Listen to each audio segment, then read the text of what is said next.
La, la, la, la, la, la. Hey, this is a song for my haters. Yeah, you got me feeling like the greatest. Rowe dropping the pass in trouble. He gets the pass away over the middle, and it's picked off at the 20-yard line. Dansby makes the interception. Welcome back to another episode of PCP, Press Coverage Podcast. I'm your host, E. Dansby, and today I got a special guest on the show. I already know. When you talk about CSRA football and you're making your list, this guy is always at the top. A former Strom Thurmond Rebel, a former South Carolina State Bulldog, a former Georgia Bulldog, and yes, America's team, a former Dallas Cowboy. From up 25, no other than Jakar Hamilton. What's up, brother? How you feeling? What's good with you, baby? You know what I'm saying? Bro, it's good to have you on the show, man. Thank you, bro. So before we jump in, man, and we dissect your story, bro, we get in, we pull everything out, man. I first just want to hit on, man, when you talk about some of the greats, man, that's done around in this area, you know, with us being in our 30s now, you're looking at 15 years later, and you got guys coming back saying, like, hey, man, Jakar Hamilton, he's been one of the best to do it. What does that mean to you now, just looking back in hindsight? Man, it's a real blessing, to be honest, to go through many states, like Jersey. I lived in Houston. Right. The talent level in Houston is like no other. Yeah, Texas football is big. It's real big. So to grow up here and to make it where I've been and to know that kids were looking up, even grown people, right? It was a blessing, you know what I'm saying? Like I never really looked at it like, oh, I'm some kid's, you know, hero or right, you know, somebody that they look up to. I just looked at it like, it's me, this is what I like to do. I love sports. So right. Any sport, whether it was track, football, basketball, baseball, damn, even hockey, if I was to play it, I always said I was going to put my all into it. Right, I got you. I feel you, man. I mean, it's an honor and a blessing, you know what I'm saying? Because a lot of people, my little brothers, there's a lot of cats that are starting to believe, like, I can make it from here. Yeah, definitely. It's possible. You know what I'm saying? It's very possible. And a lot of that started, man, with looking at the guys just like you. You know, sometimes a lot, man, you look on TV and you hear these other guys' names, man, and you're just like, well, I can do that. But when you see guys right here from where you from where you come from, and they just right above you, you know, 2, 3, 4 years older than you, and you see these guys, they're getting the scholarships, they're going to college, you know what I'm saying? Because when you think about Jakar Hamilton, you got to mention them with guys like the Deion Grants, like the Carlos Rogers, like the Dakota Watsons, you know, like the Matt Hazels, you know what I'm saying? And myself and your brother, Antonio Hamilton, you know what I'm saying? Yeah. You got to look at him and say, man, look at everything he accomplished, man. It's such a blessing, man. You got to put him right up there with some of the best that have never done it, man.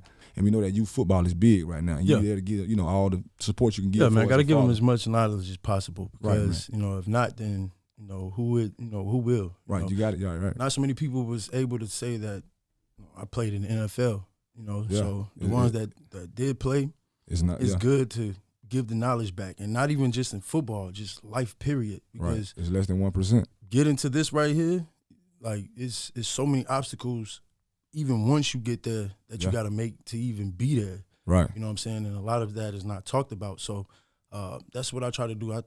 I do my best to give these kids knowledge in life and in football. Right, I got you, man.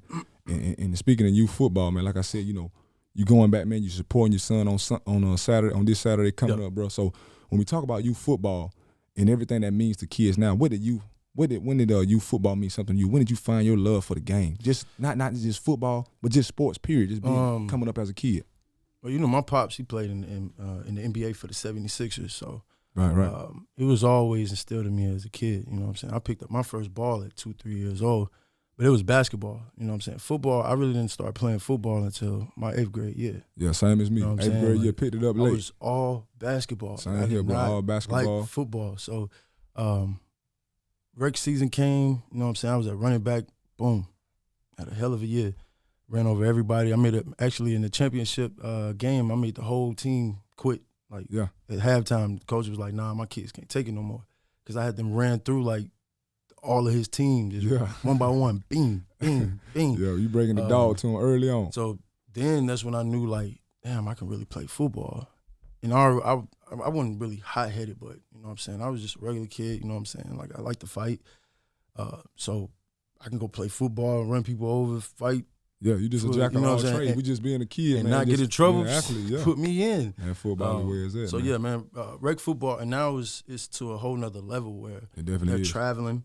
You know what I'm saying? They're getting sponsorships. Yeah, 7-on-7 is very big now. 7-on-7 is really, really big. It's basically the AAU of what basketball football is.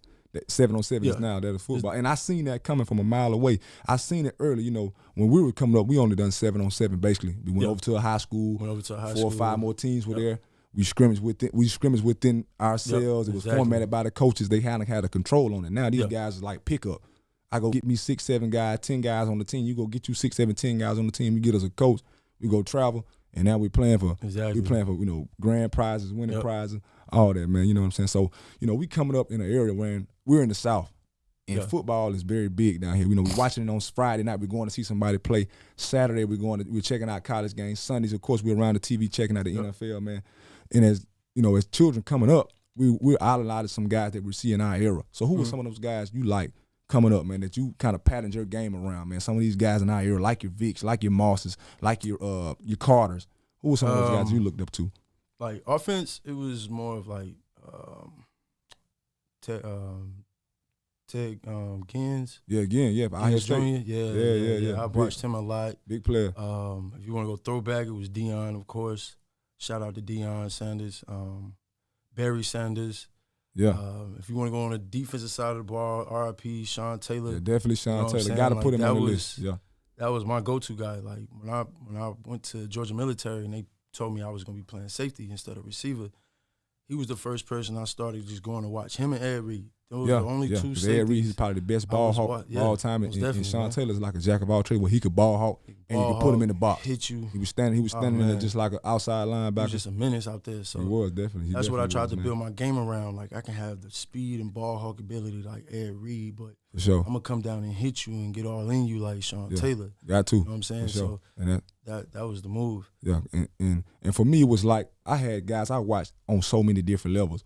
On the high school level, you had guys like C.J. Bird, who was highly recruited at North Augusta. Yeah. And you had guys like Robert Dunn, who was at Laney, who was just, he was an outstanding athlete that could do do so many things. And you had like guys like Coco Hillary. Yeah. And you had like guys like yourself that I'm looking up to. Then on Saturdays you're watching your Reggie Bushes and your Lindell Whites, and then on Sundays looking at guys like Asante Samuels, Ed Reed, Sean Taylor, man. So we've definitely had guys, that we've been looking up to here, when we was young coming up, man. So, you come up, you playing sports out in Trenton, man, Trenton, the Johnson area, you doing all that, bro. And you come up behind guys like, Ira Hillary, who was a Super Bowl champion. You come behind like guys like Walter Scott, who played for Green Bay and who played in the Super Bowl, bro. So once you enter high school and you got your family behind you, everything's behind you now, and you becoming a high school athlete, what were some of your goals now preceding guys like Ira, like Walter? What were some of your goals that you stepped into? Say, hey, look, I'm here at Strom Thurmond. We got a rich tradition here.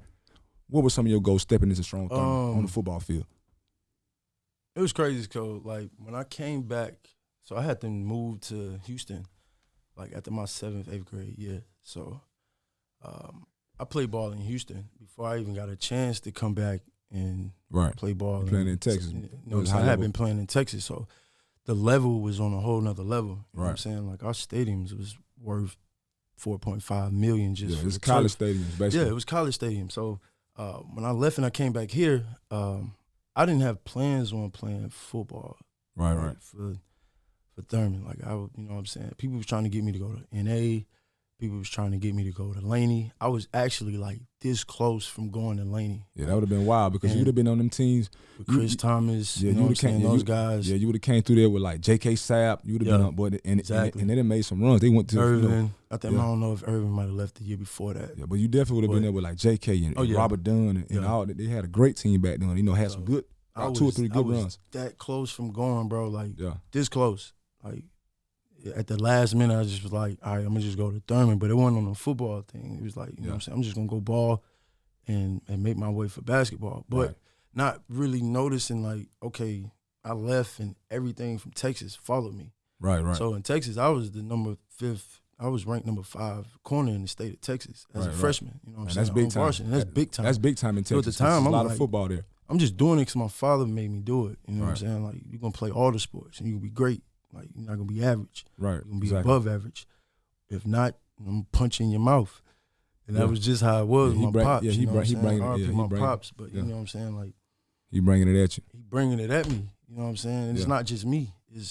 I got two older brothers that played in Green Bay. Michael Goodson and Dimitri Goodson. Yeah. You know what I'm saying? So it was non-stop competition in the house, even with me and Antonio. You know what I'm saying? So it was wild, man. Yeah. And that's crazy that you mentioned that, bro. You come from a family that just a history family with everything you got. Mom was she could have went to the Olympics, but she had me. So, but her and Jackie, I don't want to say her name wrong. They call her FloJo. Yeah, FloJo. Her and FloJo had the same split time in the 110 hurdles. Okay, yeah, that's big time. Ran, so, and shout out to Mom, that's big time. Shout out to Mom, dude. FloJo was fast. Because he right there with FloJo, and we know FloJo was a legend. Yeah, FloJo was a legend. Right there, man. That's what's up. And then my pops, playing in the NBA and being able to do the things that he did. So it just trickled down. And I'm a true believer. Like, if you had a homeboy who was great and you hung around him, you know what I'm saying? Yeah, and he's doing everything to be great. It's gonna trickle to you, to go and be great and to be successful. You know what I'm saying? People are part. I definitely believe people are a part of their environments, man. And you come from an environment where you coming from high level sports, you coming from high level competition, and I always tell people when kids talking about, well, if you go to these big D1 schools and you might not play, I tell people all the time, man, if you good enough to go to Alabama, you can play because competition breeds greatness. You know what I'm saying? Nick Saban come to Georgia. Well, Kirby Smart at the time was up under Nick Saban. Defensive coordinator. So he came to Georgia military. Right there in Millersville. You know what I'm saying? I'm getting ready for practice, and Coach Rob Manchester was like, come here, I got somebody who want to talk to you. So it was Kirby Smart. You know what I'm saying? At the time, I'm not really thinking like, damn, I'm the number one corner. I'm the number one DB in the nation, you know what I'm saying, at junior college. And I see you guys that are going the JUCO route, you guys that's going the JUCO route, and you think like those college coaches are not watching, you'll be the ones that they want. Because you already matured.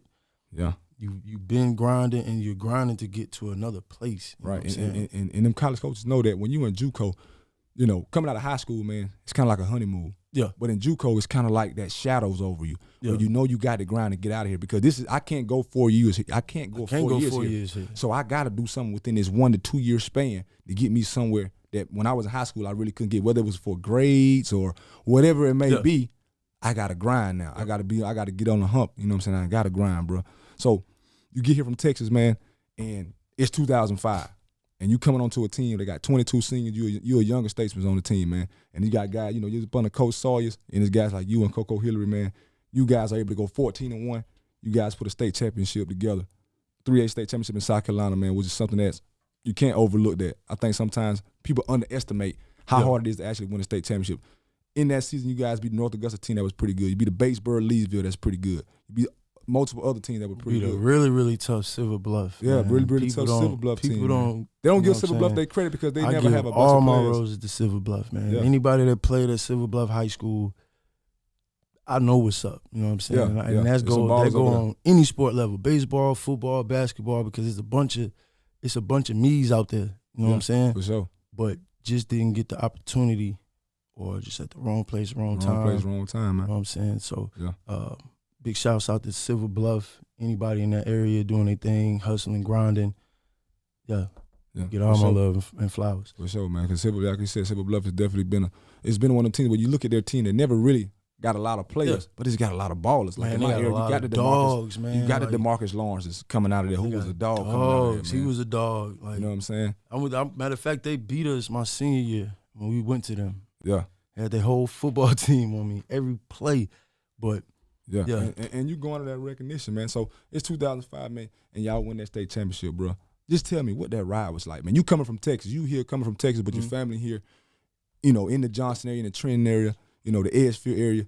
Yeah. And then you come here after you seen the guys like Ira Hillary. That's long gone. And now Jakar Hamilton, now Coco Hillary. Those, when you think about Strom Thurmond today, we think about Ira Hillary, but you cannot mention Ira Hillary if you don't mention Jakar Hamilton, if you don't mention those guys, Coco Hillary. So what did that state championship, what did that mean for you, bro, to come back and do that as an underclassman? Man. And take out a Laney, take out a Batesboro, Leesville, take out a North Augusta, Silver Bluff in that year. What did that mean to you? What did that mean to you, man? Man, it was a big accomplishment, man. It was like once again, I really didn't have the love for the sport. You know, Yeah, I was just playing it just to be playing it. Yeah. And me personally, I really didn't care if we went to state. You know what I'm saying? Right. After, because I was waiting on basketball. Like I'm itching. Like every other day, it got closer to basketball. I'm just picking it up and going in the gym. Like yo, I cannot wait until basketball season get here. So after every game, people didn't know it. After every game, I'm like, damn, man, we won again. Like I really want to just like get the ball and just fall down and make us lose, but you know what I'm saying? I got so much pride. Like if I get this ball, I'm scoring. Like I feel you. Any chance I get that ball, I'm scoring. And you seen it, man, because you know guys up under us. You know what I'm saying? We coming up, you know 2-3 year, grades up under you. Yeah. It's like, man, you know, you're looking at football Friday night. We going there, and man, that's all you see. It's Strom Thurmond and Jakar Hamilton. You know what I'm saying? Early. You know what I'm saying? Big shouts out to my cousin Matt Key.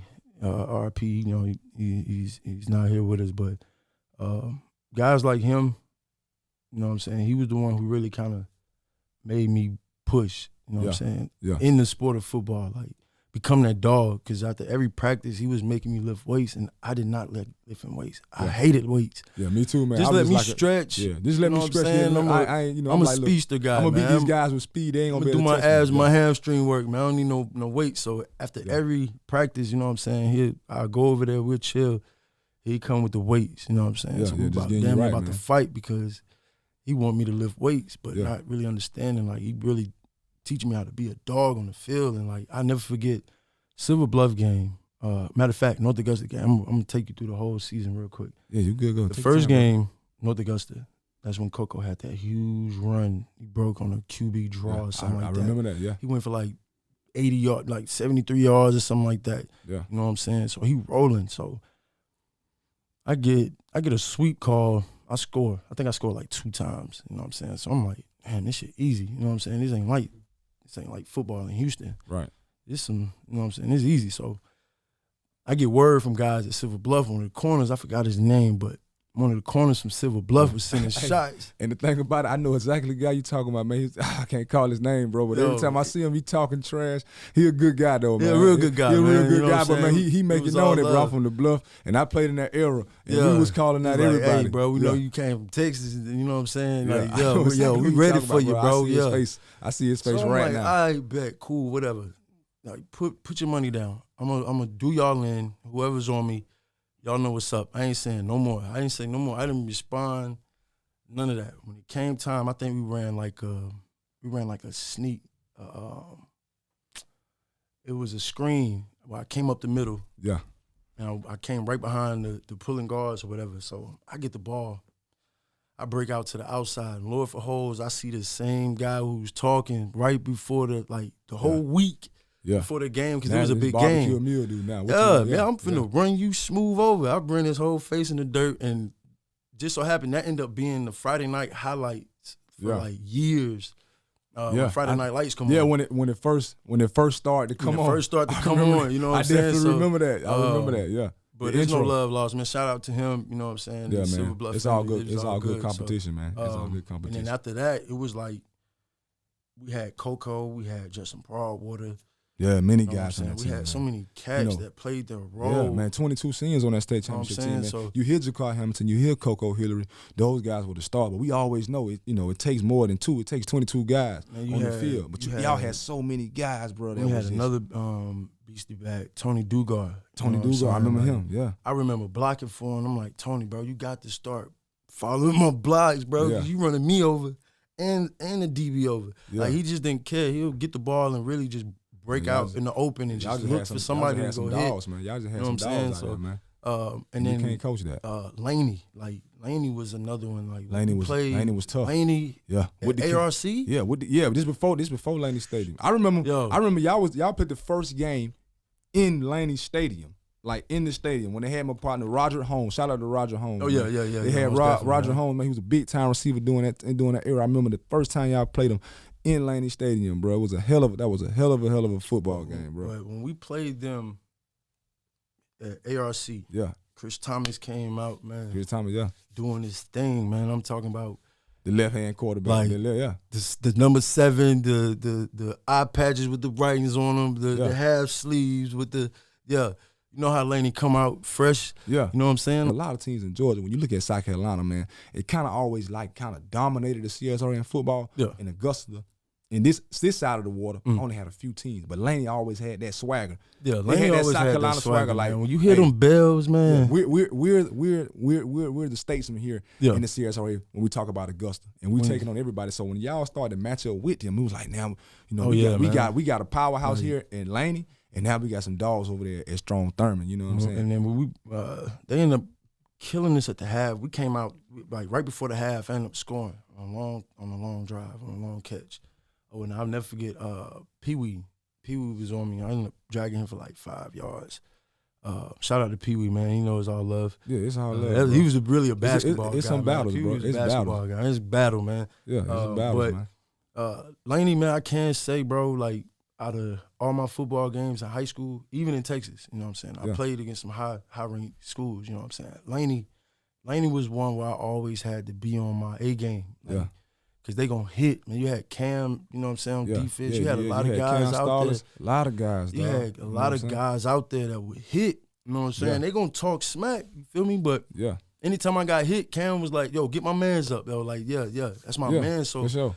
I felt like, you know, just to have respect, you know what I'm saying, like over here in Augusta, period, because, you know, people forget Augusta is the second largest city in Georgia, in the state of Georgia. You know what I'm saying? Like that's big. And I tell people all the time, man, it's a lot of schools in Augusta. Yeah. Because I went to Richmond, bro, and I'm like this.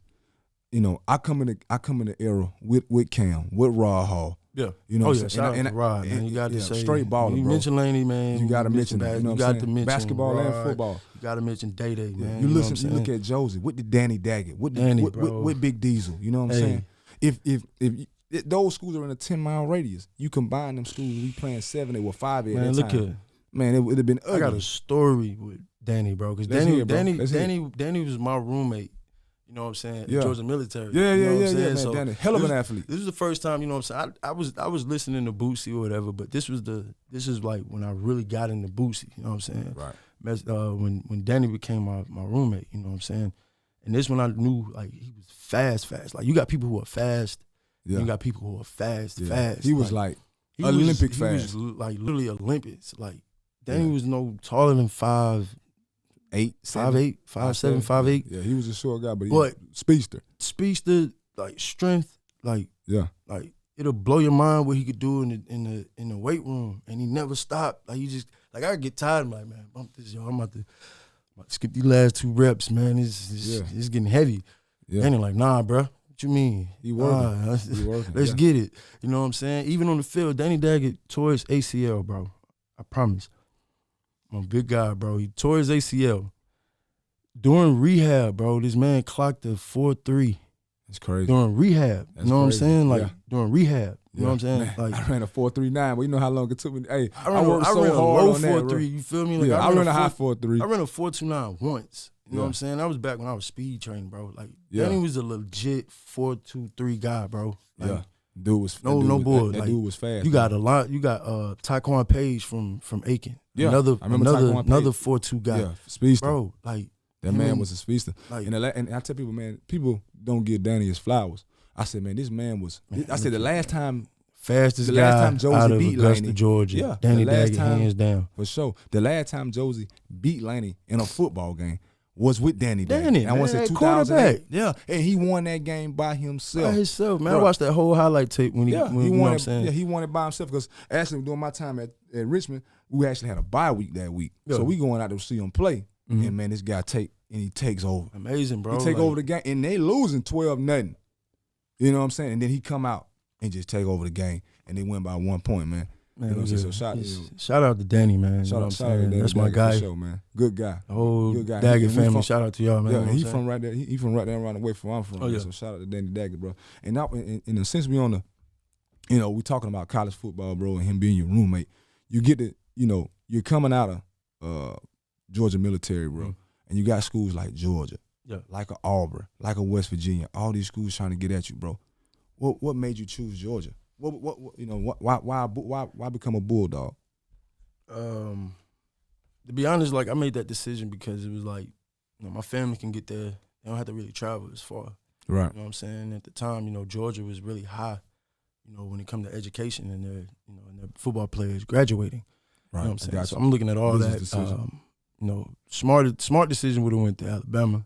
You know what I'm saying? Because Bama was definitely on the come up at that Bama time. They wasn't Bama to who to Bama is today, but they were coming. So, even to have even for me to go there and just sit down in front of Nick Saban made me feel like what type of caliber player, you know what I'm saying? Because not too many people can say that they had a chance to sit down in front of Nick Saban. Yeah, you know what I'm saying? Yeah. So that's a blessing. But then when I got to Georgia, you know what I'm saying, and all the love that I got from Georgia, you know what I'm saying? And that's up on them, and that was the Mark Rick area. Mark Rick, Mark Rick, you know what I'm saying? A lot of football. AJ Green was there, you know what I'm saying? I'm looking at the whole package, you know what I'm saying? And then me being safety, I'm looking at, okay, which top safeties came out of Georgia within, you know, the past few years that's been great. Right. You know what I'm saying? You had Greg Blue, you know what I'm saying? Yeah. And then you had Thomas Davis.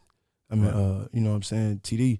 So watching those guys, you know what I'm saying, on a highlight film even gave me more push to come there and be like, yo, I'm going to go here and make my name for myself, you know what I'm saying? And we had Bakari Rambo, Sean Williams. Bakari Rambo. You know what I'm saying? Baller, you had Nick Williams. You know what I'm saying? We had, who was at the corners? We had Boykins. Yeah. Was Swan there at that time? Number 5, Swan. I know he had Swan. No, Swan came the year I got hurt. Yeah, I remember Swan. He came my senior year that I got hurt there. He was on the corner for a minute. But my guy from Sanders Cummins. Sanders. Sanders was there right there from the city, you know, West Side High. Yeah. Shout out West Side High. When you talk about Augusta football, that's the guy you can't forget either. Yeah, you can't forget, man. Sandman, man. That's what we call him, Sandman, and he was a baller. You know what I'm saying? Man. Like, me just thinking and looking back, bro, y'all, that was so much talent on the team. That me, you know, man. Always doing my homework when I do these podcasts, man, but not even this thinking about, man, look at all that talent. Yeah. And one team at Georgia, that's a lot of talent. Man, that's a lot of talent, man. You know what I'm saying? And, like, you know, I split ways with him for my own reasons, and then went to South Carolina State. Right. You know what I'm saying? At the time, you know, my little brother, he's at Pikeville. You know what I'm saying? Yeah, Pikeville. Pikeville University. Yeah. So I'm like, yo, we need to go to the same school. Try to get on the same, you know what I'm saying, on the same team. Yeah, and South Carolina State. You know what I'm saying? Being a smaller school and being an HBCU, they've always had a history of getting their guys where they need to go. They put out more NFL players than South Carolina, I think. Yeah, the University of South Carolina. Yeah. And then we got 2 of the top paid defensive players in the league. You know, Hargrave and my guy with the coat. Yeah, the coach. Yeah. Darius. You know what I'm saying? Yeah. So. And then Kobe Durant just came out, cornerback. He went 4th round to the Rams, and he, you know, he's doing his thing and developing. So, you know, South Carolina State been doing their thing. You know what I'm saying? They put a whooping on Jackson State. Yeah, Jackson State. You know, shout out Deion. You know, everybody was on. He's all love Deion. When I seen that game, bro, I said, no, man, Jackson State, they're hot, and they're hot because, you know, Deion has, you know, stepped on that level. Yeah, and he's definitely, you know, brought Jackson State up from where, you know, he's risen them from the ashes. Oh, yeah, man. But I said South Carolina State has been here and done this. And you can't, you know, you can never put, you know, an onus on having that experience. Those coaches have been in them games. A lot of those players, they've been in those championship games. Yeah. So they're used to being in that fire. So they're used to being there, you know what I'm saying? Shout out to South Carolina State, man. Shout out to South Carolina State, man, and Buddy Pugh, man. Buddy Pugh he got to be one of my favorite coaches to play for, man. He don't know it because we always kind of bumped heads, you know what I'm saying? Yeah. I was considered the thug of the team because, you know what I'm saying, I'm cussing everybody out, you know what I'm saying? You don't do your job, I'm going to curse you out. Practice, I'm going to hit you like it's a regular game. I ain't take no prisoners at practice. Sure. That was like me too, bro. I'm practicing just like I'm playing the game. Shout out Buddy Pugh, man. He's a winner, you know what I'm saying? So definitely. And the guys that are there, they believe in him, and it showed during the Celebration Bowl. So shouts out to South Carolina State, man. Yeah, man, shout out to them, man. So, you know, you transfer from Georgia, man, and like I said, you go to South Carolina State, bro, and you have a stellar career, well, a stellar season. And, you know, you return, you know, you got 218 yards, you know, 4 returns, 1 for a touchdown, bro. Yeah. And now you're getting a shot at the NFL. And you go undrafted. Tell us about that process, because I can lean on that process because I'm an undrafted free agent. Yeah. And people don't understand how hard it is to go into training camp as an undrafted guy. I mean, you basically, you know, 5th, 6th, 7th undrafted guys. It's hard to go in there and make that roster. You know what I'm saying? And then you're with the Dallas Cowboys, America's team.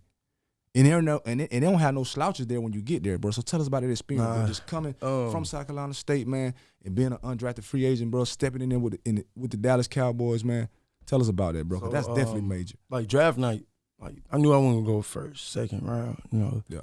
third round. I was getting calls on like fourth, fifth round, yeah. And it was basically off the way the draft went. So, you paying attention to the draft. You're looking at the board. You're looking at the board. So if I'm a safety and I want to go higher than normal, I want the safeties to start getting picked early in the draft. You want them to come out first, second round. I think Kenny Vigario went the first. I think he was the first. Him or Eric Reed was like one of the first two safeties to get drafted. Yeah. You know what I'm saying? I want to say Eric Reed might have went first. Yeah, I think he went first, and then Kenny Vigario went right after. So they didn't go until like late first round. So I went from 4th round to 5th round. Right. So I get a call. I think I got a call from like the Chargers, and they were thinking about it. Then I get a call from the Cowboys, and they were like, "Well, we're thinking about 5th or 6th." You know what I'm saying? But I think they were basing it off of where JJ was gonna go, because they was big on JJ too. Yeah, you know what I'm saying? Because he had the same style of play, but he was a little bit bigger. It was a bit, He was probably about maybe a 6'1", 6'2" guy. Yeah, he probably like about 230, 235. I think when he came in, he was like 215, something like that. He just looked so. To me, he just always looked bigger. See, he had a running back body. You know what I'm saying? You know what I'm saying? Like I said, I played against him. He had that good running back body. So when he brought that and landed the wood, you know what I'm saying? He went 4th, and then that's when I got the calls, like maybe 7th or undrafted. So once I figured that, you know what I'm saying, I got down a little bit, you know what I'm saying? But then again, I was like, you know what? If I just get that chance, that's all you need. That's all I need. Man, I stepped in training camp, bro. You know what I'm saying? With Carolina at first, and not get to 2019 with Minnesota. Yeah, man, the defensive coaches in there. It was like, the first meeting we have, bro, he's like, everybody introducing themselves. We break off as a defense, and he just tell us, like, look, we got some first-round guys here. We got some undrafted guys here. But we're here, and you got to help in the shoulder pass. So if you can play, it's going to show. So I definitely respect that, bro. Stepping on the field, bro, as an undrafted guy. Like I said, some people underestimate how hard it is as an undrafted guy, because one thing about me, when I got my shot in Minnesota, I was back home. So I'm definitely working out. Definitely staying in shape. But I'm back home working. I'm throwing snacks in the vending machine every day. Like, I come off of that. They go to an NFL practice, and there's they're throwing a lot of playbooks. Like, people don't understand. Like, man, you got to study, man. People don't understand, like, the NFL, bro, everybody can run, everybody can jump, everybody can run fast. You don't know that playbook. But they going to throw that playbook at you, bro, and they going to meet like the president, and you got to ask your questions now, because one thing that you would know and I would know, they hate the brain farts on the field. They hate the blown coverages, the mental mistakes. They'll take the missed tackle. They'll take this guy caught a 40-yard pass because they can coach that. Yeah. But we can't coach the mental errors after we went over and over and over again. So shout out to you, man. So, like I said, what was that like, man? Just being in Dallas, man, and just being with the Dallas star, bro. That's the biggest. Dez was like one of the guys him, Brandon Carr, Maurice Claiborne was like the guys who I hung around. I want to say Church was Church there. Yeah, Barry Church was there. Shout out to Barry Church. Barry Church was a great guy to be around, far as just showing like technique on what to do, how to do it, on where to be. That's what's up. You know what I'm saying? That's what's up. They took me up under their wings. I still holler at Brandon Carr and Dez from time to time now. Yeah. But Dez was like when I started going one-on-ones, it was just with the normal guys. So I'm like, when they put me on scout team, and I started going against Dez, it was like, I looked at it as like, this is a chance to crisp my game against one of the top wide receivers in the game. Yeah, because he was definitely 1 or 1A at that time with Calvin Johnson.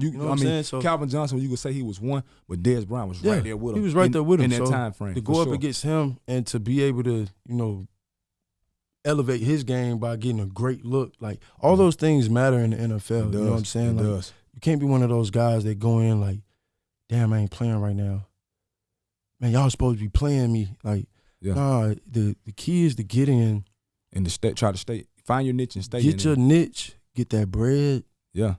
And try to stay in as long as possible and get out the way. That's it. Now, if that works and it works in your favor, cool beans. Yeah. If it's not, if it's just special teams, don't trip, yo. You know what I'm saying? You're in the league. Yeah. You're in the NFL. Like nobody can take that, because the average guy that's on special teams can go right there on the defensive side or offensive side and give you the biz without a doubt. You know what I'm saying? You got most of your fastest and most dangerous guys on the special teams. They are the gunners and the missers. They are the guys. You know what I'm saying? They are the guys. You know what I'm saying? So for sure. Yeah, that's for sure. That's what my brother. You know what I'm saying? I think where he's been a great special teams player. You know what I'm saying? He has. And when he's getting that time to get in, he's shown and put on tape what he can do in those type of environments. And one thing about Antonio, man, I tell a lot of people, bro, I said, when you think about guys that's come from in the area, you think about Deion Grant and his right won the Super Bowl, and Carlos Rodgers, these guys have been some Pro Bowl guys. Yeah. But I said, man, the guy like Antonio, he gets my ultimate respect, bro, because I said he's been able to stick around. Because a lot of guys, myself, playing special teams, just trying to find a niche, get in, running on kickoff. Those guys just, the NFL stands for not National Football League, stands for not for long. Man. So for him to be able to be in that position, to hang around as long as he has, that's much respect, bro. Because there's so many guys that play all the special teams, they're backups, they don't last long. They don't last long. And it's because sometimes 1 or 2 years, 3 years, and it's max. And it's the average career is 3 to 4 years. Yeah. And it's sometimes because of their approach to the game. Yeah. You're not playing, so you're sour. Yeah. You know what I'm saying? And to me, it feel like, Antonio just kept a positive attitude about it. He always kept a positive attitude, bro. Yeah. Like, him, his wife, his kids. Yeah, man. He got a good support base, and that matters, man. That matters being a young man. Always be his support, you know what I'm saying? Yeah. When the walls fall down, I'm going to be right there. And that's big, man, seeing an older brother that, you seen him do it.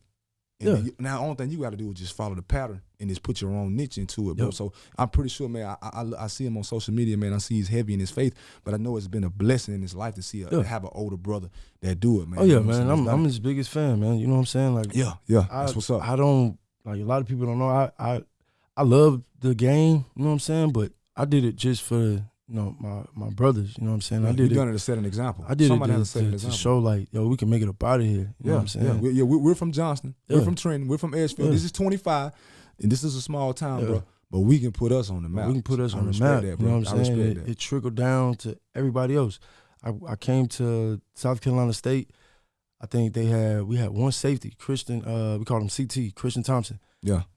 He went to Baltimore, you know what I'm saying, and won the Super Bowl with him. You know what I'm saying? So it was a guy from he set the trend. He was on that team. Yeah. I brought the media and everything else just transpired. Like, guys came in, they saw, like, look, okay, if he can do it this way and make it, boom, let me put my own juice in it, go a little harder, be a little smarter, because, I was one of those guys, you know what I'm saying? I wasn't no churchy, guy, you know what I'm saying? I believe in big God. Of course I believe in God. Sure. Yeah. But I was the thug on the team.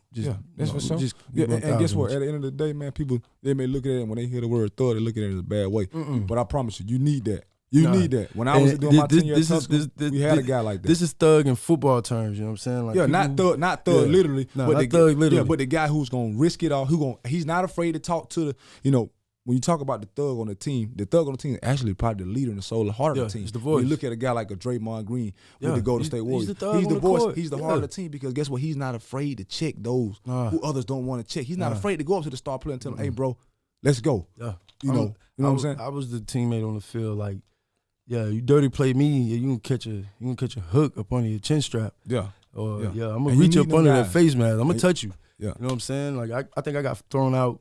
Matter of fact, my last game of the season, I got thrown out against Savannah State. You know what I'm saying? I was like made that into like a big rival. So they coming out, I'm pounding them. You know what I'm saying? I'm hitting them so hard to the point where I'm looking at the coach like, I'm him. This me. I'm doing this. Yeah. And I'm gonna do this to any one of y'all come anywhere near me. Yeah. So I just laid a big hit on one of the receivers, and one of the linemen comes up and pushes me or whatever and tries to sneak me like up under my helmet. Yeah. So I turn around and just jab him like right in between his face mask and just hit him. And of course I get caught. Yeah, it's always a man that retaliates. After that, we end up whipping up on him. So if I got to take the penalty, you know what I'm saying, I'm gonna take the penalty if it's gonna get my team going to help us win. Yeah. You know what I'm saying? But in the NFL, you can do that, but you're gonna have $20,000, $30,000 fine coming behind that. It's so different. It's different, man. It's And I was different a guy, in the you know what I'm saying? NFL. You know, when the guy, when you come in there, man, late round guy, man, and you just trying to hold on to the nickels and pennies to try to make some bread. Because it's some bread. Now, don't get it wrong. Oh, yeah. You know, to the average cat out here, man, a guy that's on this practice squad, that's on these back ends of these rosters, man, that's some bread to these guys. But to us, we understand, you know what I'm saying? We seeing the $1 million guys. We seeing the checks those guys getting every I was week. there when Kirk Cousins was like made my salary, what I had for the whole training camp in like half a day. I seen that. Man, you know you what I'm should have saying? seen Tony Romo. Yeah. When he signed that 99 mil. And that ain't even nothing today, You know but what that I'm was saying? big back then. He getting $1.something million checks every week. You know what I'm saying? Like that's wild, bro. You know what I'm saying? Take me a whole year to try to make a million. It just made me think, like, you know what I'm saying? Like, what I went through, maybe it was meant for me to go through, because ain't no telling who the person I would have become if I would have gotten that money. You know what I'm saying? Yeah. Then, you know what I'm saying? Yeah. I really didn't have no guidance like that. Yeah, You feel what I'm saying? it's a maturity level with it, man. One thing about the NFL, man, sometimes these guys get the money very early. Yeah. And sometimes they haven't matured as a man. Because everybody, the masculine maturity for everyone is different. Yeah, it's different. Everybody's personality is different. Me, I was more the guy that, I was a chill guy. I didn't have to do much. Yeah. But I like to have fun. Yeah. So with me with the money, I'm sitting back, I'm a party, I'm gonna do my stuff. Yeah. But I ain't gonna do. But you got some guys that's out here and they gonna ball and they gonna do it. Yeah, man. But sometimes they I take was it a one of little, them they guys. take I it a got little over. And that's okay. I Because was into the you live and fashion, you so learn. you know what I'm saying? So I had to make sure I had on, I had a different style from what what they wore in Dallas at the time. So, me coming back and forth from Atlanta, this one, you know what I'm saying? Yeah. The slim jeans, the fedora slim game, jeans, you know all what I'm that's saying? coming out. Like the Von Dutch jeans and the diesel jeans, you know what I'm saying? Like, you know what I'm saying? heavy. I H&M was definitely coming remember that. out with the skinnies, you know what I'm saying? Yeah. So when I started wearing that, you know what I'm saying, it was like a whole nother, you know what I'm saying, a drip thing in Dallas, you know what I'm saying? And then started going into design. Like, I'll never forget, we went to London, and I wasn't really hip to the pound, like the difference between US dollars and pounds. So I went in there and bought like 2 pair of Christian Louis. I bought some dope Air Max 95 Halloween editions that didn't drop in the US. Yeah. So in all, I ended up spending, like, the shoes was like 1,500 pounds. So that's like double US dollars. Yeah. So that's like, damn, that's about $4,000 to $5,000 for 1 pair of shoes. So I'm just in there shopping, like, well, what? This stuff's cheap in here. Yeah, it's cheap. It's cheap. Not knowing, man, my mom's called me like, bro, you just spent like $20,000, and like this was only within like 3-4 hours of me shopping over there. Yeah. You know what I'm saying? So I had to switch all my stuff back. Luckily, when we came back to the US, I was able to get half of it back because of the taxes. You know what I'm saying? So, but yeah, that was a wild experience. That's what's up, though. bro. But you know what, man? I tell people all the time, man, no matter how you handle it, bro, at least you got the experience, because a lot of people don't get to do it. It's so many guys. It's so many guys that we know that was good enough to get there, but they never got did. there. You know what I'm saying? So you're there now, and first stint comes on, they release you, they pick you back up, you're in the practice squad, bro. You get into this next year, and now you start playing. Like, what was the evolution of that, bro? From being a guy that was on the, being a guy that they released, pick back up, practice squad, now playing. We see you on the field with the Detroit Lions, bro. Lay a big hit on Calvin Johnson. Turn up in that 8-game span. So what was that like, bro? You know, because a lot of guys that doesn't happen to a lot of guys. That's not normal. You know what I'm saying? That's an anomaly. So how was that for you? It was crazy because, like, the whole game, I'm like, damn, I'm ready to get in, man. Like, I'm just waiting. You know what I'm saying? Like, Calvin Johnson was killing us the whole game. Yeah. Who the hell didn't Calvin Johnson? Not in my right mind. I was thinking, like, Barry Church was gonna go down. JJ went down. Yeah. You know what I'm saying? So now it's me at the last 2 minutes. So I'm like, pivotal. Oh, shit. This is a close game. This is a close game. You know what I'm saying? Like, this is the make or break if we go to the playoffs. Like, closer to the playoffs, because I think we had to beat the Eagles or something like that. And I think we ended up losing that game that next week. Yeah. So same year the Eagles. I think the Eagles and the Giants might have played each other in man, the wild card round. We went high safety. You know what I'm saying? It was just me trying to, because we got beat on cover 2 the first time. You know what I'm saying? So I'm trying to figure out, like, and this is Matthew Stafford. Like, he can look you off one way and throw a whole, like, he's the king of looking off direction. Yeah, Stafford is very talented. Like, I tell people all the time, talented, bro. I tell people all the time, man. So that Super Bowl now, He could have been done that. Man, he could have been did that. He could have been done that. Been But did that. But, hey, it's hard to win in Detroit. It's hard to win in Detroit, but I mean, hell, you only as good as the guys they put around. If Detroit him. would have brought the players to him like he had with the Rams, Yeah, man, he would have been had he two. might have won 2 or 3 Super Bowls for sure. He's up there, you know what I'm saying? And he's from Georgia. He went to Georgia. Yeah, went to UGA, Georgia. You know what I'm saying? Probably the best quarterback to ever come out of hands University down. of Georgia. You know what I'm saying? So, but when he threw it, you know what I'm saying? Like, I'm thinking like I was gonna have time to intercept it, but the field's so wide. You know what I'm saying? It's 6 yards from the numbers to the hash marks. You know what I'm saying? So I'm trying to hurry up and get there, but by the time I got there, I'm just thinking like in my head, like, damn, I just gotta hit him. Like when I hit him, I was like, oh, that shit was like running into a brick wall. You know what I'm saying? He's like, a big guy. Like a big guy. 6'5", 240, running a 4.3. Yeah. Like, that's unheard of. But when you hit him, it was like boom, and they're like, oh man, that's our boy from the crib. Yo, I promise you, he could have dropped. I promise you that ball touched that ground. Yeah. Like, but it was just so everybody was in the moment. The fans going crazy. The moment impact, you know what I'm saying? I'm like, wow, bro. So only thing I was really worried about was like, damn, is people gonna try to blame that on me? Like, you know what I'm saying? Like, I mean, you just making a play, bro. So I was like, no, I'm just making a play. It looked like y'all was like saying? a too high safety look or something like that. Yeah, I tried to make it look like that. You know what I'm saying? It was single high, but single high, yeah. Chris Durham, he went to Georgia as well. He was doing his thing on the other side, so it was like, wow, bro, I gotta watch. If I lean this way more, he's gonna hit him. If I lean this way more, he can hit him. And one thing I tell people all the time, they don't know about the NFL quarterbacks, man, that shoulder play is big. That shoulder play is big, bro. When he dropped that they're shoulder, trying to get you off that mark and get you off that hash. You think he's finna go and he turns and throws like. You better be able to speed turn. Yeah, you got to be able to speed turn real quick. So once he hit him and it happened, we thinking like, okay, we're gonna get to the line and the time's just gonna run out. You know what I'm saying? Nah, Matthew gets over there, quick snaps and jumps straight over the line. Game over. Yeah, we didn't even get time to really set up. To get set up. Yeah, you know what I'm saying? All I could do was just put my helmet on. Like that was the first time I ever felt like failure because I felt like I didn't make that play. So yeah, because it was a bang. Because it was a bang play. It was a bang. Because maybe play. if not even a milli of a second earlier, that ball is picked off. That ball is picked off. And the trajectory of the season probably changes. Yeah, and it changed. My whole career could have took off. Do y'all go off and beat the Eagles the next week? We don't know that. But that would have been y'all rolling. That would have been momentum. My career would have changed just like that. Yeah, if I would have picked, even if I would have hit him and knocked my arms through the ball. Just broke the ball up. Broke the ball PBU. Like, PBU. You know what I'm saying? Like, that's just how the game of inches in NFL is. You know what I'm saying? You never know when you'll break. Look at Turpins, bro. Like, when I saw Turpins return those punt returns and that kickoff return, I already knew right then, like, he's a baller. You got to sign him. Yeah. Like, he made the team off of that. He made the team just off those 2 plays. Period. I knew he was going to get a shot, man, when I seen him in the USFL. Oh, yeah. And I was like, bro, this guy Turpins, I hear his name out of TCU. You know what I'm saying? Because I always followed TCU since Andy Dalton days. And, I would just keep up with him, man, keep up with him, you know what I'm saying?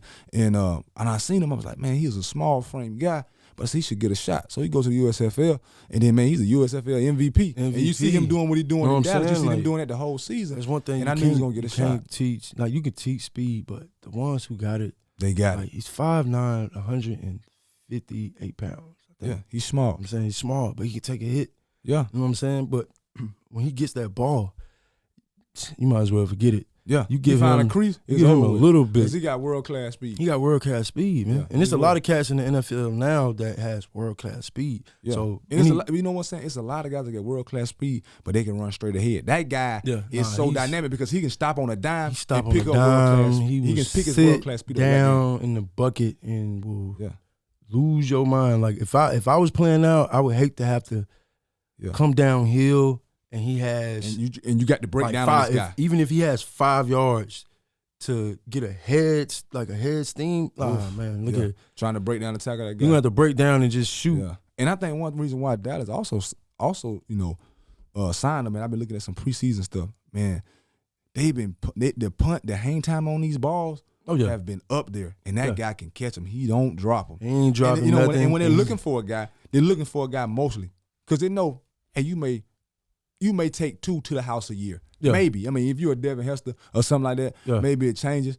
But we know that more likely you may not take one to the. You may set us up in good field position, but we need a guy that's gonna be able to catch this thing for sure. Yeah. You know what I'm saying? When they kick it to us, can you catch it? And he's definitely a guy. Yeah, he's gonna catch it. He's gonna wait till the last minute too. Yeah, for sure, man. So you do that, like you said. If you make that play, man, maybe your career is totally different, bro. Yeah. We don't know. But I know at that time period and in that time frame, bro, you were being projected like, hey, this is Jakar Hamilton, man. This guy is gonna be the next guy up in Dallas. Yeah. But because that play wasn't made, but however God seen it was fit, it was fit like that. Yep. So we go into this next year, man, you projected to be this next guy.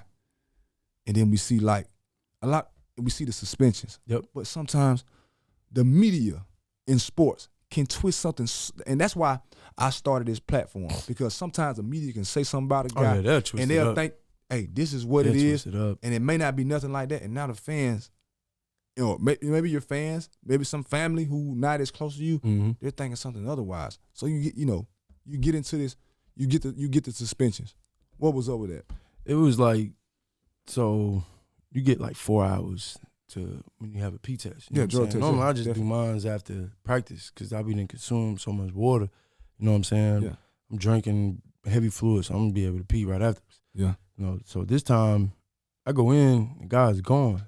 You know what I'm saying? So I'm like, where the specimen do that? Like I need to take my test. Because they right behind practice, and they right there with you watching. They right there in the training room. Yeah. You feel me? Like you go straight to them. The bathroom's right there. Yeah. You know what I'm saying? They call you out during practice or they come and tap you. You know what I'm saying? Yeah. So this moment, he wasn't there. So I'm guessing he must have just left, like assuming like I wasn't gonna do it. So it came up as like a missed test. A missed test. Yeah. You know what I'm saying?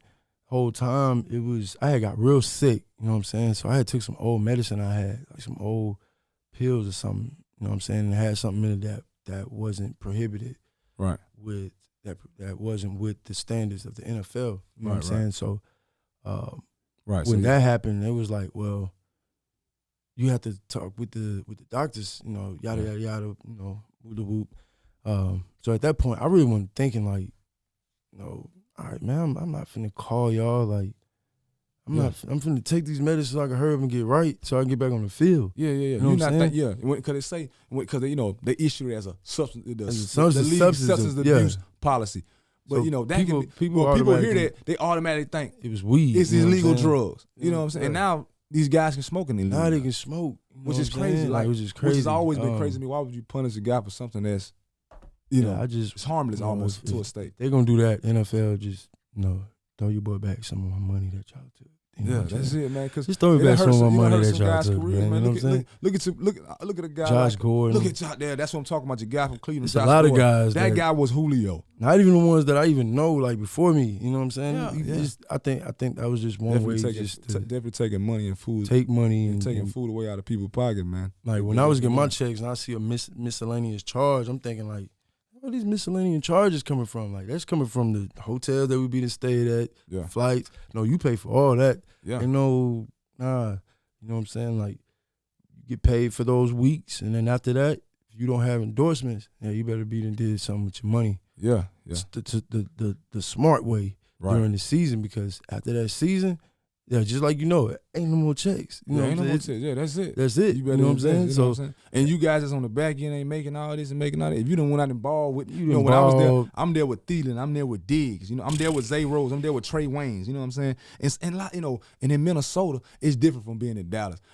Because in Dallas, Dallas is lit. Man, Dallas was turned up. We're in Eagan, Minnesota.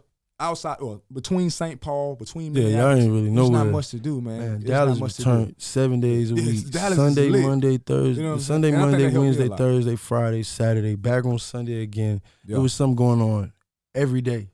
You know what I'm saying? Like it was to the point I was getting paid all that just for going out. You know what I'm saying? So I'm like, all right, bet I'm not really playing right now. So I'm gonna go collect these little coins real quick. It's kind of like a red shirt, like a little good time. You know what I'm saying? Like, you know what I'm saying? So.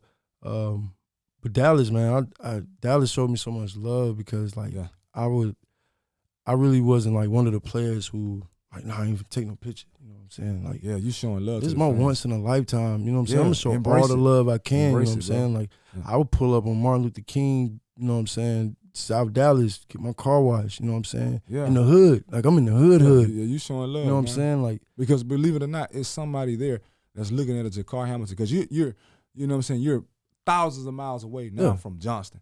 But it's a kid there in Dallas that's looking into this guy number 23. Man, he see him. You know what I'm guys saying? in Oak Cliff, man. Like, you know what I'm saying? And shout out to Oak Cliff, Dallas. Yeah. You know what I'm saying? Like, and then to like know, like when I first started going out, stepping out, you know what I'm saying? You had Yellow Beezy, Trap Boy Freddy, you know what I'm saying? Right before they started blowing up. They you know right what I'm saying? there. Like these young cats was, you know what I'm saying, out amongst with us. You feel me? Like, so, you know, shout out to them boys too, man. You know what I'm saying? So it's Dallas just got a lot of love, man, but it's a lot of real people in Dallas too. Yeah, I believe that. Like, you ain't finna be not from Dallas and just come thinking you finna take over Dallas. Nah, Jack. Yeah, it ain't gonna you know be what I'm saying? like So that, me, you know, being kind of from the hood, you know what I'm saying, being around, coming to Augusta, you know, things of that nature. You was able to kind of adapt. I adapted real quick. Just kind of be a chameleon and just put on the colors of where you was at. Yeah, you know what I'm saying? I definitely respect that. Dallas was like my second home. Them in Atlanta was the same way. You know what I'm saying? You just gotta.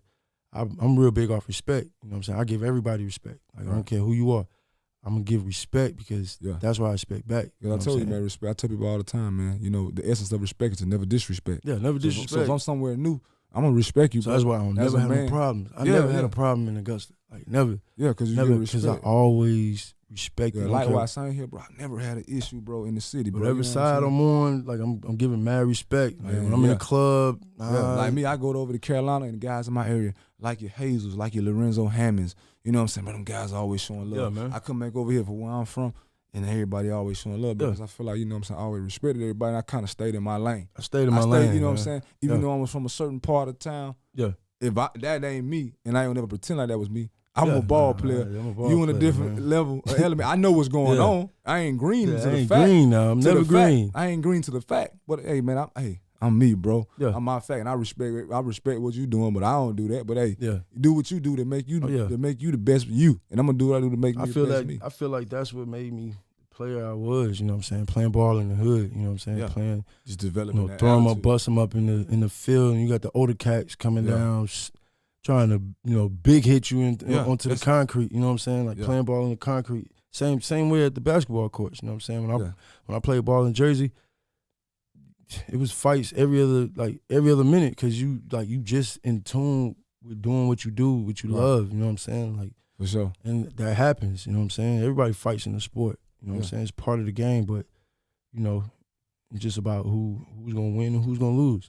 For sure. That's it, man. I choose to win. So for sure. I got you always, bro. So you know now, you know, looking back on your time at South Carolina State, at Georgia, with the Cowboys, bro, and you're looking at it back in hindsight, like what would be some things you could give a younger guy coming up now? Because we got some young guys, man, like we were just talking earlier. You got your Jalen Watsons, and you got your guy who you mentioned that's with the Cardinals out there with Antonio. You got some younger guys now in Augusta that they're getting some shots that we done got. And we're like these older statesmen, you know what I'm saying, that kind of came and done it. You know what I'm saying?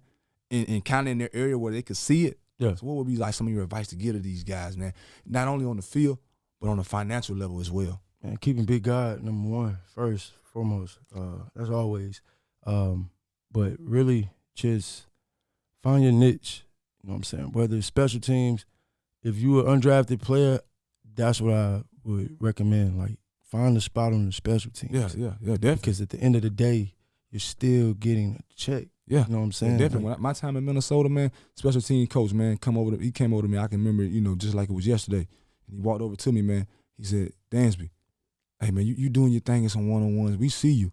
Yeah. But you're not going to make this football team off the few reps you get in one-on-ones, off the few plays you're making in team period. You're going to make this team off special teams. You know what I'm saying? Can you come down here, stay in your lane, and make a tackle? I see that. And to be honest, that was my biggest problem because I ain't really had nobody tell me, like, hey, yo, Jakar, just chill. Like, just get your special teams, bro, and get your bread. Yeah, because when you step to the NFL level, man, it's a level of confidence because, hey, I'm Jakar Hamilton, and I've stepped down from the University of Georgia, and I went down to South Carolina State, a lower level, and now I'm here. Yeah. So I shouldn't have to take a back seat to anyone. And then I get the like right before I got suspended, they were giving me reps at nickel. You know what I'm saying? I was about to be a whole nickel back. Yeah, that's you know me. What I'm saying? So me being my size and my speed, like that'll be like It's perfect. great. That's perfect. Perfect. You know what I'm Especially saying? in today's NFL, I can man, that was hide back in the then. seams and run. I can come and blitz, Yeah. knock your head off. Yeah, that's perfect. Yeah. And I can go back and play safety. But it didn't work like that. You know what I'm saying? So that's when it was like, damn, man, like, all right, boom. If I would have had somebody to be like, all right, look, just get your spot on special teams and ride that for a couple of years. Now you might not get those big contracts, but you making more money than what the average job will offer. Yeah, You know what I'm definitely, saying? man. Like, Because one thing about it, man, I learned, at 30 years old now, man, once you're out and you go through the system, you're out. Because there's you're always out. somebody, at 30, I always felt like, can I still cover right now? I can still cover. Yeah. Can I still run right now? Yeah. I can still run. Can I get back in football shape and start bumping and grinding again? I can. But why would they take a chance on a 30-year-old guy? We got the 22, 23-year-old guy. 22-year-old, 20, And I'm 21-year-old, 185, 186. This And guy's these cats 6'2", is 195 6'3", running. 6'2". 4'2s, 4'3s. Yeah, you know what I'm saying? so you got to take advantage. So I tell people all the time, man, football coincides with life where you got to take advantage of it right then, right now, being in the moment, because you may not ever get that opportunity again. And another thing very is few people get just second life chances. situations. You know what I'm saying? Like, It teaches you. Yeah. I went through my own family member.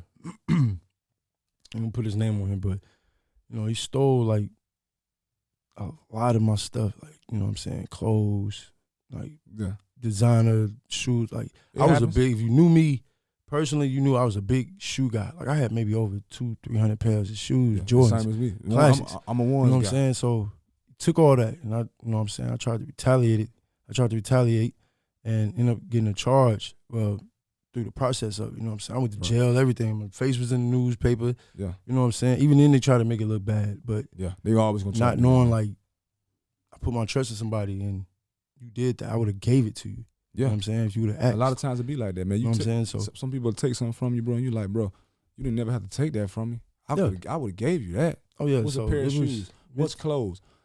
Hey, if we rocking together like that, man, if I got it and I know you need it and you ain't got it, man, you welcome to get it, bro. You know what I'm saying? So you ain't never got to take that from me. So I always, you know what I'm saying, always definitely believe So, in you know that, what I'm saying? So I didn't want to get the police involved, you know what I'm saying? Because I ain't with all the police, you know what I'm saying? Me too. Exactly, man. I Feel feel like what we I'm can saying? handle So this, men. I If can we had handle to. this as men, but he went and called the police. You know what I'm saying? Got me locked up.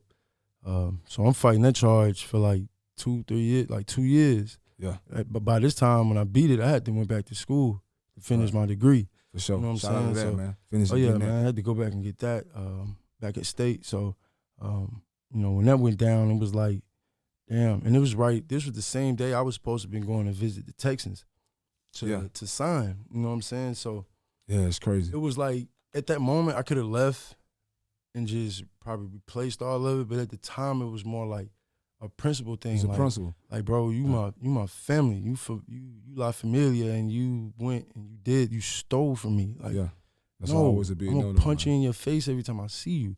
But I really couldn't do that. You know what I'm saying? Like, I had to eat it. Yeah. And it ate away at me, like, every day. Like, I went through like 2 years of depression because, like, he stole so much stuff from me, like, that had great value. Yeah. You know what I'm saying? Like, And that's tough, man. And because a lot of people say sometimes, man, as guys, as professional athletes, man, a lot of people that hasn't gotten to that level, they see us and we're supposed to be like bulletproof, where you have no feelings, or you don't get mad. Man, you got some of the You know what I'm toughest saying? guys with feelings, man. Yeah. That's why some guys. So when people see people act out or something happens, you gotta say, "Hey, bro, we're human. Yeah, It happens." we Because human, if you react, look at I'm a Marshawn, man. I react. Yeah. Marshawn just got arrested. You know what I'm DUI. saying? You know what I'm saying? When I saw the video, That it shit made me was wild. laugh. I was That was laughing, wild. but Yeah, it it was was funny, like, though. damn, man, Marshawn. You know what I'm saying? But Yeah. Marshawn I think it was never- kind of messed up how they kind of. Marshawn never spent the NFL check, man. You know what I'm he saying? done it right. He done it right. You know He what done I'm it the right saying? way. Like, he might lose some endorsements or something like that. But I really doubt that, man. They ain't catch him in the act of driving. You know what I'm saying? Like, Yeah, he gonna be all right, man. Like I said, he got enough money, man. He got enough. But good see, people guys like around. that, look, hey, younger guys coming up, you know what I'm saying? Y'all look at that and just take heed of what be going on, because y'all can't come out here and just do that. You know what I'm saying? Marshawn got a long check. You know what I'm saying? He put in so much work. You know what I'm saying? I ain't even got to talk about it. You just got to put in Marshawn Lynch on YouTube, and the rest says itself. You know what I'm saying? Yeah, so you know, I tell people all the time, man, never take it for granted, man, because it can be here today and gone tomorrow. Yeah, it can be here today and gone tomorrow. Because essentially in the NFL, it is gone here. Yo, it is like here, and it is gone tomorrow. Every second, like, could be your last second in the NFL. I tell people, I heard Ray Lewis say one time, man, the clock it doesn't tick long enough. The clock gonna run out too fast, bro. Nah, it's gonna run out. It's gonna run out too fast, and then the time in the NFL goes fast. Because I remember so much going on. I remember coming out in college, bro, 23, 24s, doing the 4 or 5 years, and then, man, 2019, you know what I'm saying? 2018, 19, you with the with Vikings, 20, COVID hits. I'm like 28 years old. I step on the field with the Colts. Workout went pretty good. They went with a guy from Bama. You know what I'm saying? Older guy, come out of Bama. You know what I'm saying? In the workout. And then 20 hits, and like everything shuts down. And then 22, everything comes back, and I'm 30 years old. And it's like, damn, bro, the time just passed me by. Like, that went so fast, bro. Like from 16 to 20, 21. That whole 20 was gone. That was like a whole year lost. It's like life stopped, and it was just like, damn, and now I'm like back home. Yeah. Finding my way, doing my own niche, independent game, doing what I have to do. You know what I'm saying? Now, a man with a family and everything, life done hit you different, bro. Man, you know it hits different, man. I always go back to, what's that movie called?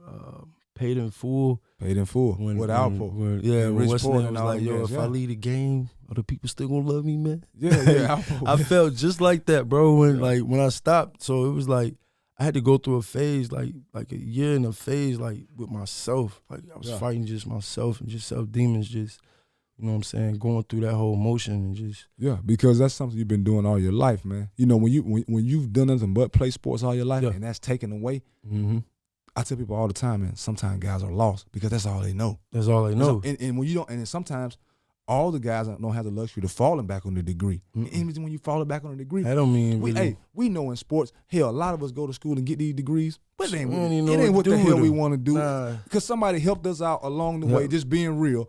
Yeah, we done some of the work, but somebody helped us along the way to help us get the degree. But once we went through the NFL and we seen what that type of money can offer, we don't want to be a damn physical therapist anymore. We don't want to be a massage therapist anymore. We don't want to be a PE coach anymore. We want to be in some of these.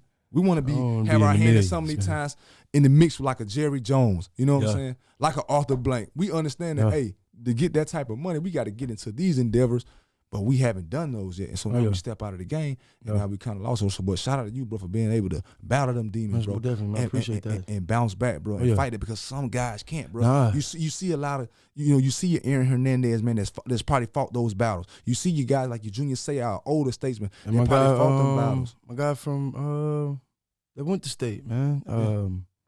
God, what's his name? From up there in Rock Hill area. He just went through an episode and killed himself. Yeah. What's his name? And the guy that I know, I think I know the story you talk about. A guy that I know, Lorenzo Telefero, who was with him, with Lorenzo Telefero, who's the guy that didn't know, on the pills, bro. What an overdose, you know what I'm saying? Not even putting his business out there, but you know what I'm saying? I just seen on the Pivot podcast, you know what I'm saying, sitting down with the tight end from with the Raiders. But during that time in Baltimore, they were real good friends. Anybody that knew Lorenzo, you know what I'm saying, Telefero, I met him on my journey, you know what I'm saying? He's a very, very good guy, bro.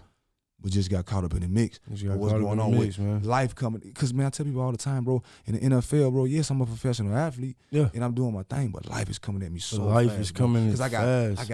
I got my own life coming at me in my personal life, you know what I'm saying?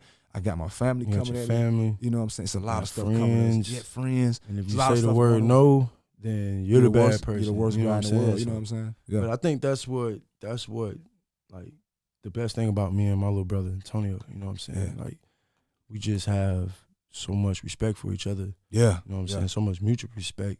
You know what I'm saying? Like it's been times where I beat him, you know what I'm saying, yo, bro, goddamn, you know what I'm saying, yada, yada, yada, yada. He'd be like, no. And you know what I'm saying, I can't get mad for what? You feel what I'm saying? Like, this was the reason why I did this, to get my brother to help him. Yeah, because you know sometimes it always got to be a sacrificial lamb in this thing. Somebody always got to be the example. I always tell people all the time, man, I played with a guy, bro, during my time and my tenure, bro. His name was Luke Lancaster, man, plays, like strong safety, bro. You know what I'm saying? But he was a guy that helped make plays for other guys. Yeah. You see what I'm saying? He was a guy that you didn't see him on. He was kind of like an Antrell role. He was good. You didn't see it.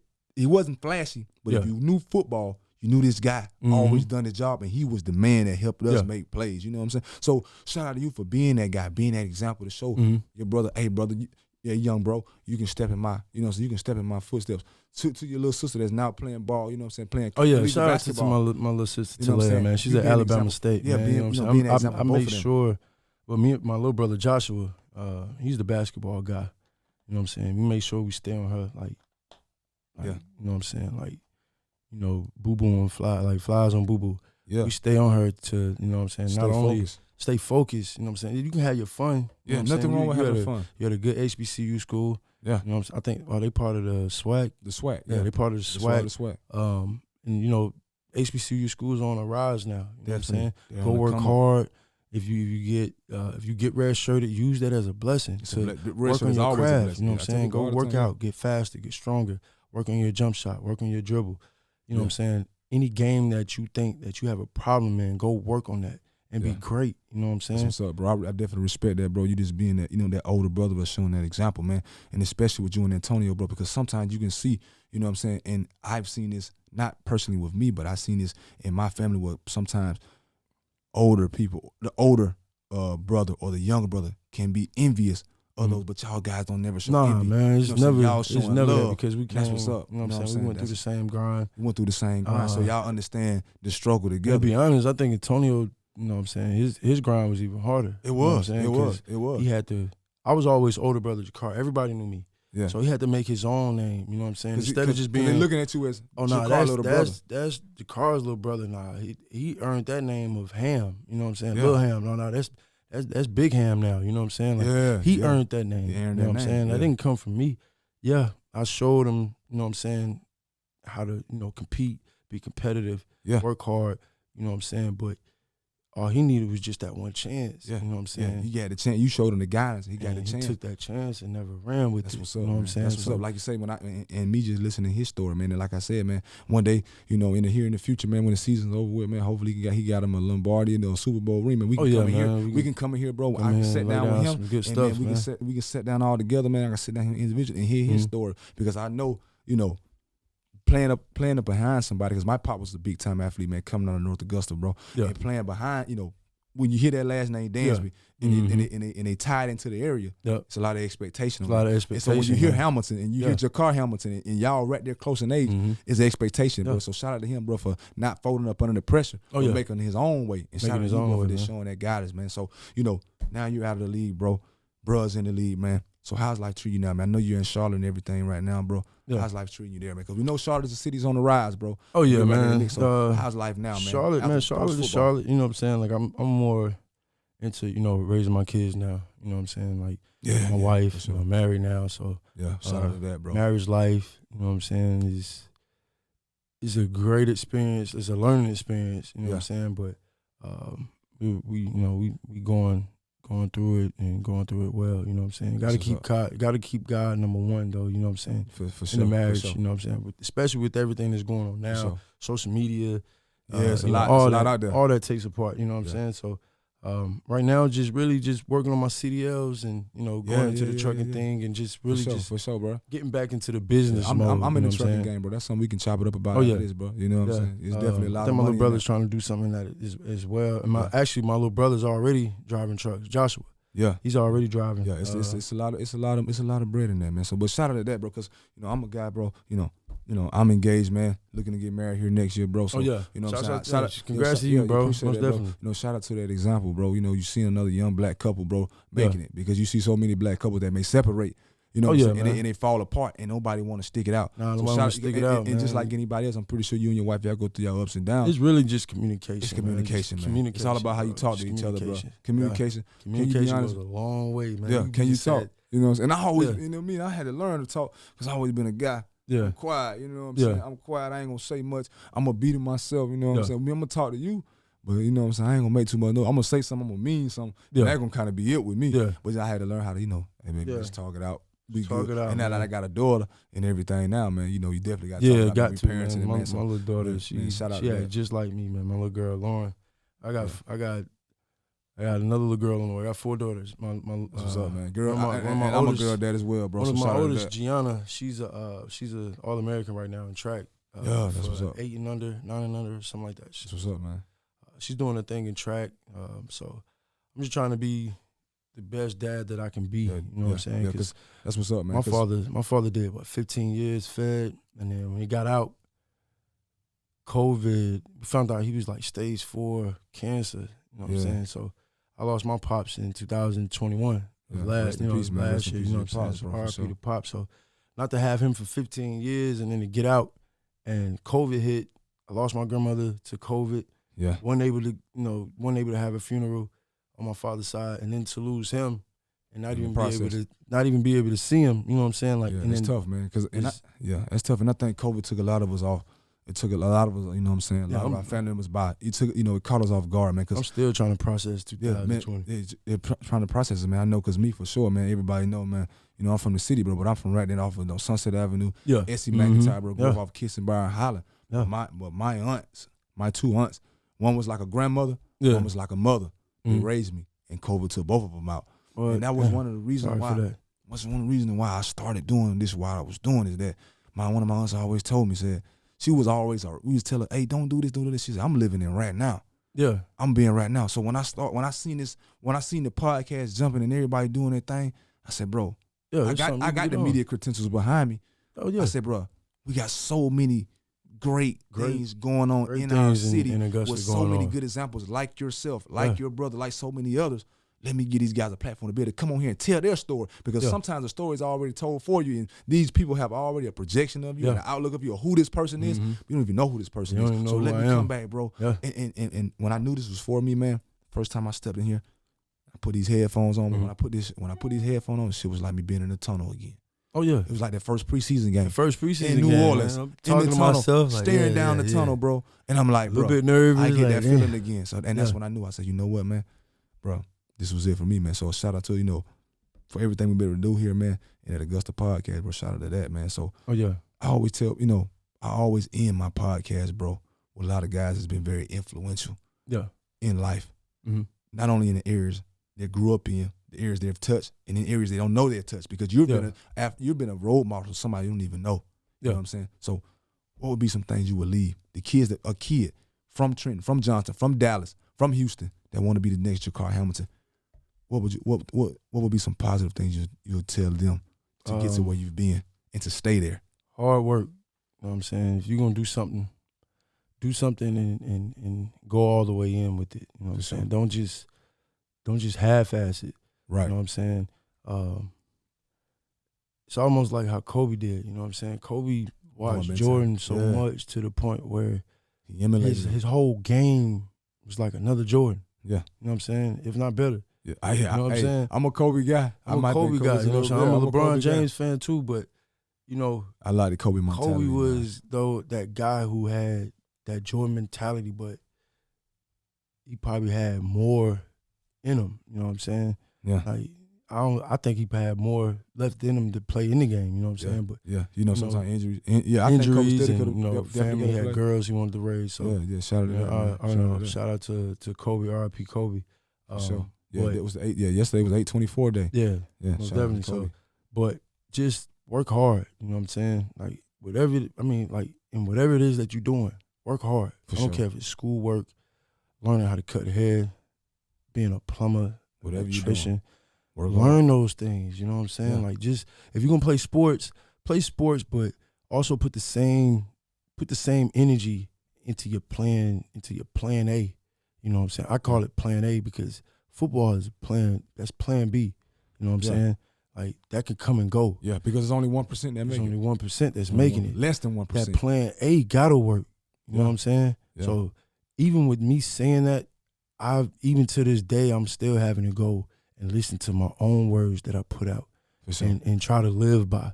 You know what I'm saying? Because no one's perfect. You know what I'm saying? Not everybody's gonna get it right off the bat. Right. But what you have to do is just stay focused, stay maintained, and believe in yourself. Confidence, self-confidence is a big thing. So, you know what I'm saying? You gotta have it. And I think that's what really put me over the edge and took me to places where I've been because of my self-confidence. Gotta have confidence. If I didn't have that self-confidence, man, I don't think I would have ever made it to the league. Man, I definitely believe that, man. If you don't believe in you, who gonna believe you? Yeah, you know what I'm saying? That's right. So I believe in that, man. Hey, shout out to that word of encouragement, bro. You know, definitely speaking not only to the kids in here, bro, but you know, just speaking. I take it from one thing about me. When a guy give a good word, bro, I take it and apply it to my life, bro. Yeah. Having that self-confidence, bro. Believing in yourself and hard work. This podcast right here, man. I do a lot of homework on a lot of stuff. Man, you got to do hard work though. You can't just get up here and just like freestyle. Yeah, these questions, you can't, bro. You got to, you know what I'm saying. I gotta look you up. I gotta know what's going on, man. So Jakar, man, bro, I want to thank you from the bottom of my heart, man. Appreciate you coming on, bro. Man, I appreciate you, bro. Appreciate you. Appreciate you. You know, I've always been like in the platform. I even bro. talked to my wife about it. Like, damn, man, I see a lot of cats doing the podcast. Get into it, bro. I always wanted to get into it. Hey, I tell people all the time, bro. I got into it because I stepped on somebody else's podcast. I said, you know what, bro? I can do that. Yeah. You can do this, bro. You got the platform to do it. You got the mind to do it. You've been in the trenches. You've been in the fire. You got the connections. Oh yeah, you can do it. But bro. I just want to shout out to you, bro, because you know what I'm saying. When you hit me up, bro, and I thought about it, I hit you back ASAP. You know what I'm saying? Like, I want people to hear my story and hear what I got to say. You know what I'm saying? Man, definitely, man. You know, a lot of people like to think they know me because they see me out, you know, at the clubs or whatever. But nah, you know what I'm saying. I'm a whole different person than what you think of. Yeah. You know what I'm saying. I know a lot of cats around here that's been great and put in the work. You know what I'm saying. And I feel like I put in enough work. Not even in South Carolina, but just in general, just in the whole CSRA, you know what I'm saying, to even have my name brought up in a sport and to have everybody that knows you within these cities that's in the CSRA, you know what I'm saying, 2 different states, you know what I'm saying, at one time. So it's a real blessing, bro. You know what I'm saying? Even with their success, you know what I'm saying, I didn't even know that I had no type of influential, man. In your success, you know what I'm saying. So that's a big. And I appreciate it, bro. It's a big thing to me, bro. You know what I'm saying. So, because like I said, being 2, 3 years up under that, you see that, and when you see it, you're like, man, you know what, I can get there. Because everybody's saying, if you get to the NFL, man, you got to work hard. But when you see somebody that come right there before you, you step on a Friday night field in the same area they step on, bro, I can get there. Then you step on a collegiate field, and you may not be playing at the D1 AA level. This guy playing at the D1 AA level, he gets there. Hey, and then shout out to my cousin Dakota Watson. You know what I'm saying? Dakota Watson, definitely, man. You know what I'm saying? Florida State, done his thing. He actually ended up signing with Dallas as well, so we was able to link. You know what I'm saying? DeMarcus Lawrence, another one. Yeah, you know what I'm saying? So, from Island Beach, Alabama, from Silver Bulldog. It's just, shout out to him. All these guys that got on the platform and made it. You know what I'm saying? It's some still doing it. You know a lot of talent here in Augusta. There's a lot of talent here, bro. A lot of stories to be told, bro. In South Carolina alone, like within Augusta alone. Yeah, just the CSRA. Yeah, you feel me? So when you carve out the CSRA, man, and you go from Thompson, Burke County, as far out as Aiken. Yeah. You know what I'm saying? Barnwell and all that. You know what I'm saying? Yep. It's a lot of stories to be told, man. There's a lot of talent out there. Oh yeah, man. So Jakar, man, from me to you, brother, I appreciate you coming on. Appreciate much you success too, to all your future endeavors, bro. Praying for you and your family, man. And, all the blessings coming your way, man. My brother, appreciate you. Already, bro. You already know. Press Coverage Podcast, baby. We out of here. Thank you. Hey, this is a song.